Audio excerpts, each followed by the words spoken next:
다 함께 찬송가 79장 찬송하시면서 토요일 새벽기도회를 하나님 앞에 올려드리겠습니다.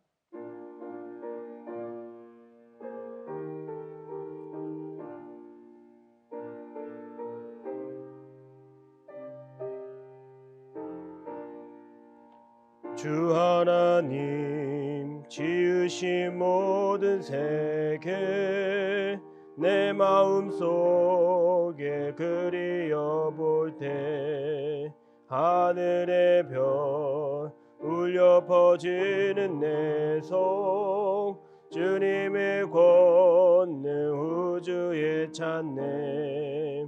주님의 높고 위대하심을 내 영혼이 찬양하네. 주님의 높고 위대하심을 내 영혼이 찬양하네. 숲속이나 험한 산 골짜기에서 지저귀는 저 새소리들과 고요하게 흐르는 시냇물은 주님의 솜씨 노래하도다. 주님의 높고 위대하심을 내 영혼이 찬양하네. 주님의 높고 위대하심을 내 영혼이 찬양하네. 주 하나님 독생자 아낌없이 우리를 위해 보내주셨네. 십자가에 피 흘려 죽으신 주 내 모든 죄를 대속하셨네. 주님의 높고 위대하심을 내 영혼이 찬양하네. 주님의 높고 위대하심을 내 영혼이 찬양하네. 내 주 예수 세상에 다시 올 때 저 천국으로 날 인도하리. 나 겸손히 엎드려 경배하며 영원히 주를 찬송하리라. 주님의 높고 위대하심을 내 영혼이 찬양하네. 주님의 높고 위대하심을 내 영혼이 찬양하네. 다 함께 사도신경으로 우리의 신앙 고백합니다. 나는 전능하신 아버지 하나님 천지의 창조주를 믿습니다. 나는 그의 유일하신 아들 우리 주 예수 그리스도를 믿습니다. 그는 성령으로 잉태되어 동정녀 마리아에게서 나시고 본디오 빌라도에게 고난을 받아 십자가에 못 박혀 죽으시고 장사된 지 사흘 만에 죽은 자 가운데서 다시 살아나셨으며 하늘에 오르시어 전능하신 아버지 하나님 우편에 앉아 계시다가 거기로부터 살아있는 자와 죽은 자를 심판하러 오십니다. 나는 성령을 믿으며 거룩한 공교회와 성도의 교제와 죄를 용서받는 것과 몸의 부활과 영생을 믿습니다. 아멘. 다 함께 찬송가 428장 박수하면서 찬송하겠습니다.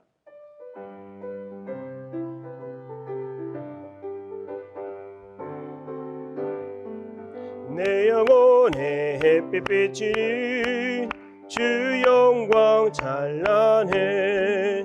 이 세상 어떤 빛보다 이 빛 더 빛나는 주의 영광 빛난 광채 비춰주시옵소서. 그 밝은 얼굴 배울 때 나의 영혼 기쁘다. 내 영혼의 노래 있으니 주 찬양합니다. 주 귀를 기울이시사 다 듣고 계시네.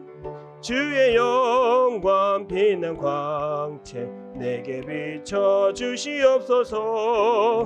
그 얼굴 매올 때 나의 영혼 기쁘다. 내 영혼의 봄날 되어서 주 함께 하실 때 그 평화 내게 깃들고 주 은혜 곱이네. 주의 영광 빛난 광채 내게 비춰 주시옵소서. 그 밝은 얼굴 배울 때 나의 영혼 기쁘다. 내 영혼에 희락이 있고 큰 소망 넘치네. 주 예수 복을 주시고 또 내려주시네. 주의 영광 빛난 광채 내게 비춰 주시옵소서. 그 밝은 얼굴 배울 때 나의 영혼 기쁘다. 아멘. 오늘 하나님이 주시는 말씀은 전도서 10장 12절에서 15절까지의 말씀입니다. 함께 한 목소리로 합독하시겠습니다. 하나님의 말씀을 받겠습니다. 지혜자의 입의 말들은 은혜로우나 우매자의 입술들은 자기를 삼키나니 그의 입의 말들의 시작은 우매요 그의 입의 결말들은 심히 미친 것이니라. 우매한 자는 말을 많이 하거니와 사람은 장래 일을 알지 못하나니 나중에 일어날 일을 누가 그에게 알리리요. 우매한 자들의 수고는 자신을 피곤하게 할 뿐이라. 그들은 상업에 들어갈 줄도 알지 못함이니라. 아멘. 할렐루야. 반갑습니다. 오늘도 토요일 거룩한 새벽 아침 하나님께서 저와 여러분의 삶 가운데 언제나 변함없는 큰 은혜를 오늘도 허락해 주심을 믿습니다. 오늘 본문의 말씀을 통해서 하나님의 큰 은혜가 있기를 바랍니다. 우리는 슬기로운 신앙생활을 하기 원합니다. 슬기로운 신앙생활 중에 가장 중요한 것이 슬기로운 언어 생활이라고 할 수 있습니다. 성도들의 언어를 보면 우리가 믿는 하나님을 알 수 있고 우리가 어떠한 신앙생활을 하는지를 보여드리게 되는 것입니다. 언어로서 그 말은 그 말끝이 너무나 예리하다라고 생각합니다. 그 말을 들어보면 그 사람의 인격과 품격이 드러나게 됩니다.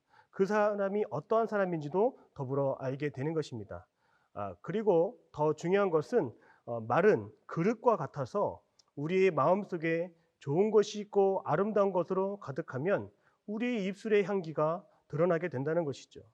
우리의 마음속에 그러나 악한 마음과 교만함과 또 증오와 적대적인 마음이 있다라면 우리의 입술 속에서는 그런 악취가 나게 되는 것입니다. 결국 그것은 숨길 수 없다는 것이죠. 언제나 우리가 깨어 있어서 우리의 말을 잘 관리할 수 있고 다스릴 수 있는 슬기로운 신앙생활의 성도님들이 다 되시기를 바랍니다. 오늘 본문 12절에서 보면 솔로몬은 말 한마디가 얼마나 중요한지를 다음과 같이 말하는 것입니다. 지혜자의 입에서 나오는 말은 은혜로우나 우매자의 입에서 나오는 말은 삼키는 말이요. 우리는 이 말씀을 통해서 우리의 언어 생활을 통해 우리의 말이 무기가 될 수 있다는 것을 보게 되는 것입니다. 우매자가 전하는 말은 때로는 칼이 되기도 하고 불이 되기도 하고 찬바람이 되기도 해서 듣는 이에게 상처를 주게 됩니다. 듣는 이의 마음을 집어삼키고 사망에 이르게 하는 것, 바로 그것이 우매자, 지혜롭지 못한 자들의 말이라고 하는 것입니다. 그러나 반대로 지혜로운 자의 말 한마디는 사람에게 용기를 주고 희망을 주고 또한 삶의 도전을 불러일으키는 것입니다. 이처럼 오늘 말씀을 통해서 하나님의 자녀의 언어 생활에 우리가 주의해야 하는 것은 그 말이 쓰임을 받아 말씀이 되면 천국으로 인도할 수 있고 생명으로 인도할 수 있고 구원에 이르게 함으로 은혜를 끼칠 수 있다는 것입니다.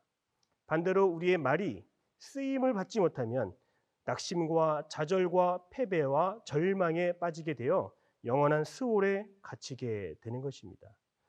해 아래 살아가는 우리는 무엇보다 우리의 말을 잘 관리하고 다스릴 수 있는 그런 슬기로운 언어 생활을 우리가 할 수 있기를 바랍니다. 슬기로운 언어 생활은 결국 사람을 살리는 것이요 희망을 주는 것이며 용기를 북돋게 하여 지혜로운 자가 다 되게 하는 것입니다. 그러나 오늘 성경의 말씀은 그 말을 잘 관리하지 못하여서 슬기롭지 못한 언어 생활을 하는 우매자들을 우리에게 보여주고 있습니다. 앞서서 말씀드린 것과 같이 우매자의 말이 사람을 삼키고 사망에 이르게 하는 것은 오늘 13절의 말씀처럼 그 말의 시작에 우매함이 있기 때문인 것입니다. 매튜 헨리라고 하는 청교도 신학자가 이 본문의 말씀을 설교하면서 우매자의 말이 사람을 죽이는 것은 그 말의 시작이 자신의 약함과 악함에서 나오기 때문이다라고 말하고 있습니다.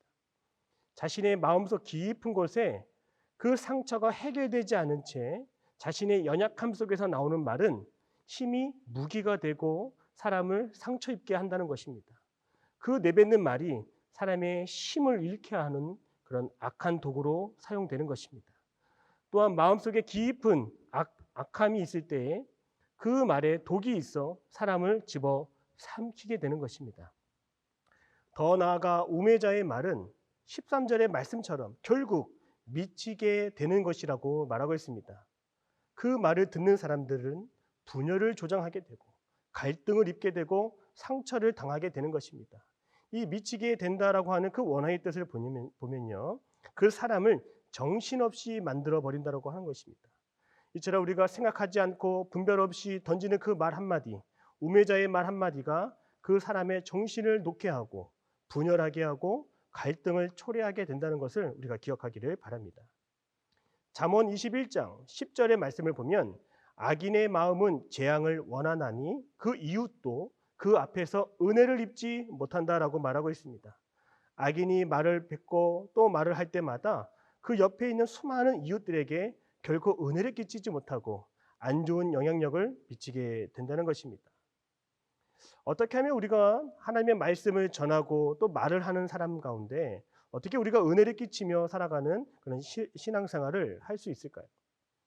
에베소서 말씀 4장 29절의 말씀을 보면요, 무릇 더러운 말은 입 밖에도 내지 말고 오직 덕을 세우는데 소용되는 대로 선한 말을 하여 듣는 자들에게 은혜를 끼치게 하라라고 말하고 있습니다. 자, 이를 위해서 우리가 말을 할 때 언제나 하나님의 말씀에 기초하여 말하는 습관을 가지면 너무나 좋을 것 같습니다. 우리의 말이 얼마나 하나님의 말씀과 가까운지를 한번 돌아보십시오. 내 말과 하나님의 말을 비교해 보십시오. 우리의 말이 하나님의 말씀에 얼마나 부합합니까? 우리의 말씀 가운데 하나님의 뜻이 드러납니까? 우리의 말씀 가운데, 우리의 말 가운데 하나님의 위로움과 우리를 위로하시는 그 따뜻함과 그 사랑이 느껴지고 있습니까? 언제나 우리의 말과 전하시는 하나님의 그 음성, 그 말과 비교하며 점검할 수 있기를 바랍니다. 베드로전서 4장 12절을 보면 만일 누가 말하려면 하나님의 말씀을 하는 것 같이 하라라고 말하고 있습니다. 그렇습니다. 우리가 하나님의 말씀은 살아있고 창조력이 있고 생동력이 있기 때문에 우리가 한마디를 한다고 할지라도 마치 하나님의 말씀을 하는 것 같이 그런 언어 생활을 할 수 있기를 바랍니다. 사랑하는 성도 여러분, 말을 하더라도 하나님이 말씀하시는 것처럼 말해보기 바랍니다. 하나님의 언어에도 스타일이 있지 않습니까?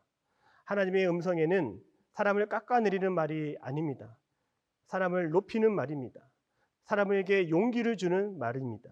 또 일으켜주는 말을 주님은 하고 계십니다. 진리를 전하는 말, 또 바른 말, 더 나아가 회개에 이르는 그 아름다운 말들을 우리의 입술에 습관처럼 달라붙기를 바랍니다. 예수님은 우리의 그 모델이 되십니다. 예수님의 말씀도 사람에게 죄를 깨닫게 하는 그 말씀을 하셨고 언제나 겸손한 말씀을 하셨고 은혜를 끼치는 말씀을 하셨습니다. 믿음의 말을 할 수 있는 여러분이 되기를 바랍니다. 소망의 말을 하는 여러분 되기를 바랍니다. 사랑의 말을 하는 저와 여러분의 삶이 되기를 바랍니다. 이처럼 우리가 하나님의 말씀을 통해 우리가 슬기로운 언어 생활을 할 때 우리의 혀를 관리하고 다스리는 지혜자가 되는 것입니다. 여전히 우매자들은 자기의 말을 잘 관리하지 못합니다. 다스리지 못하는 것을 보게 됩니다. 14절과 15절의 말씀을 같이 한번 읽어보겠습니다. 우매한 자는 말을 많이 하거니와 사람은 장래 일을 알지 못하나니 나중에 일어날 일을 누가 그에게 알리리요. 우매한 자들의 수고는 자신을 피곤하게 할 뿐이라 그들은 성읍에 들어갈 줄도 알지 못함이라. 우매자는 사람들 앞에서 많은 것을 아는 것처럼 행동합니다. 지식이 많은 것처럼 말이 많습니다. 성경은 그들에 대해서 이렇게 말하죠. 아무리 많은 것을 아는 것처럼 보이지만 그들은 장래에 일어날 일조차 모르는 말을 하고 있다. 여전히 헤매는 말을 하고 있다. 이렇게 지적하고 있습니다. 여러분, 구약 성경 중에 우리 민수기 13장의 말씀을 보면요, 지혜자의 말과 우매자의 말들이 서로 비교가 되고 서로 두드러지게 나타나는 그런 특징들이 있는데요. 이 민수기 13장은 이스라엘 백성이 가나안 땅에 들어갈 때에 서로 다른 정탐 보고를 하는 그 내용 가운데 어떤 말을 하는가에 따라서 그들의 미래가 바뀌게 되는 것을 보게 됩니다. 먼저는 우매자로 보이는 10명의 정탐꾼들은 그들의 마음에 하나님이 계시지 않았습니다. 그래서 불안과 두려움으로 그들의 연약함 속에 가나안을 정탐했습니다. 그 결과가 무엇일까요? 자신들 스스로 메뚜기와 같다라고 말합니다. 저 땅은 우리를 삼키는 땅이라고 말합니다. 스스로 집어삼키는 말을 지금 하고 있는 것이죠. 더 나아가 그 하나님이 약속하신 그 가나안 땅을 제대로 보지 못하여서 그들의 장래에 어떠한 은밀한 일이 일어날지에 대해서도 알지 못하는 우둔한 모습을 보이는 것이죠. 그런데 이와 달리 두 명의 정탐꾼 갈렙과 여호수아는 믿음의 언어를 합니다. 하나님이 주시는 그 말씀의 약속을 붙잡고 소망을 보았고요, 하나님의 사랑을 그곳에서 보았습니다. 그들의 마음속에 하나님이 계시고 하나님의 말씀대로 그 약속을 믿었기 때문인 것입니다. 그래서 그들의 말을 보면 저 땅으로 올라가자, 저 땅을 취하자, 저것은 우리의 것이다, 저것은 적과 꿀에 흐르는 하나님이 우리에게 주시는 땅이다, 그런 약속에 또 도전과 용기와 희망을 주는 말을 하게 되는 것입니다. 결국 그 땅은 누구의 것이 되었습니까? 하나님의 약속을 붙잡고 하나님의 말씀을 믿는 그 용기를 주는 말을 하는 저들의 땅이 되었습니다. 저는 교구 사역을 하면서 우리 성도님들을 한 명 한 명 신방할 때에 과거에 자신의 모습이 너무나 말썽쟁이였고 거칠고 사나웠는데 예수님을 만나서 이렇게 변화되었다라고 고백하는 모습을 저는 많이 들었습니다. 실제로 순한 양같이 변하신 성도님들을 보았습니다. 하나님을 영접할 때 우리가 하나님의 자녀가 되면요, 이처럼 인격이 변하고 성품이 변하는 것을 우리가 알고 있죠. 그런데 더 나아가서 중요한 것은 우리의 말이 변한다라고 하는 것입니다. 주님을 만나는 사람은 우리의 언어가 변하게 되는 것을 볼 수 있습니다. 주님을 만나면 또 주님과 깊은 교제가 일어나면 우리의 못된 성질, 욱한 성질, 급한 성질도 변하게 되고 성령님과의 깊은 교제를 통해서 주님이 내 마음을 고치시고 내 입술을 다듬고 내 생각을 주관하여 다스려 주시기 때문에 우리의 말끝에서 우리의 인격에 달라진 모습들이 드러나게 되는 것입니다. 성령님은 우리의 입술의 언어를 고르게 하시고 언어를 바르게 하시고 언어를 순화시켜 주셔서 우리에게 아름다운 입술을 허락해 주십니다. 잠언 21장 23절의 말씀처럼 입과 혀를 지키는 자는 자기의 영혼을 환난에서 보전한다라고 말하고 있습니다. 저는 여러분들이 성령님을 통해서 우리의 언어를 다스릴 수 있는 사람이 되기를 바라고 우리의 입술이 그로 인하여서 축복의 입술이 되고 은혜를 고백하는 입술이 되고 찬양을 끊이지 않는 그런 입술이 되기를 바랍니다. 하나님께서 우리의 입술을, 우리의 언어를, 우리의 말을 새롭게 하심으로 우리가 가는 곳곳에서 화평이 일어나고 샬롬의 놀라운 은혜가 함께할 줄 믿습니다. 언제나 우리의 신앙생활, 슬기로운 언어 생활을 통해서 우리의 삶을 아름답게 변화시킬 수 있는 우리 대림의 모든 성도님들 다 되시기를 바랍니다. 함께 기도하겠습니다.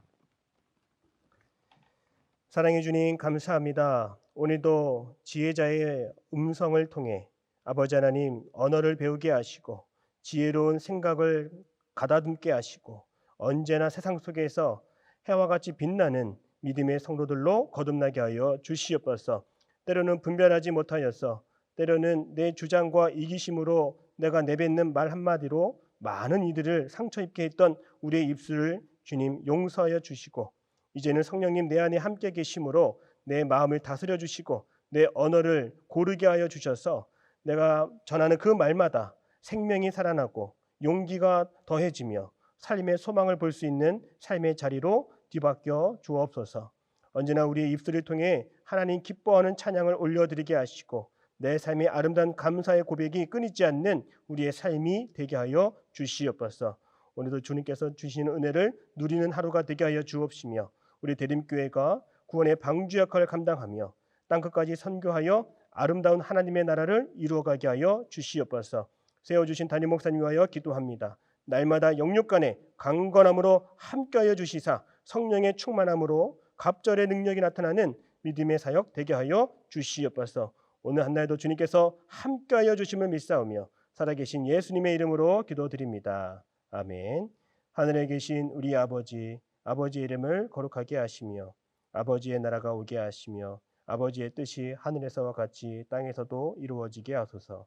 오늘 우리에게 일용할 양식을 주시고 우리가 우리에게 잘못한 사람을 용서하여 준 것 같이 우리 죄를 용서하여 주시고 우리를 시험에 빠지지 않게 하시고 악에서 구하소서. 나라와 권능과 영광이 영원히 아버지의 것입니다. 아멘.